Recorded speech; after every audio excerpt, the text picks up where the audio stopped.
আপু জায়গাটা অনেক সুন্দর, জায়গাটার নাম কি? হাতির ঝিল। তাই? জি। আচ্ছা এর ইংলিশ বলেন। আমি হাতির ঝিলে আছি, এর ইংলিশ কি হবে? I am in elephant ঝিল।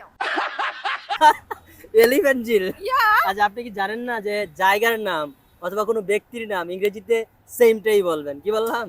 সেমই বলবো। সেমই বলবেন। তাহলে কি বলবেন? আই এম ইন হাতির ঝিল। হাতির ঝিল। কি বলবেন? I am in হাতির ঝিল। এলিফ্যান্ট ঝিল বলবেন।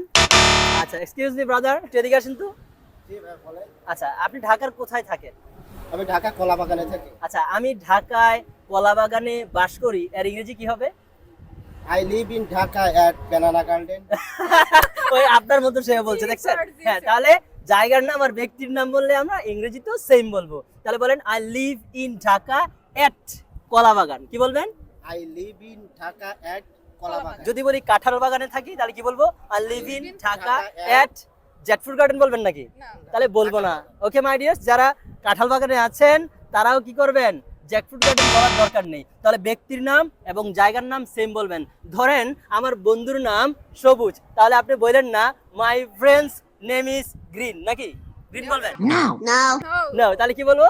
মাই ফ্রেন্ডস নেম ইজ সবুজ। বুঝেছি মাই ডিয়ার্স। সো এভাবে আপনারা কোথা থেকে কে দেখছেন, কে কোন জায়গায় অবস্থান করছেন সেটা আমাদেরকে ইংরেজিতে বলে জানিয়ে দিন।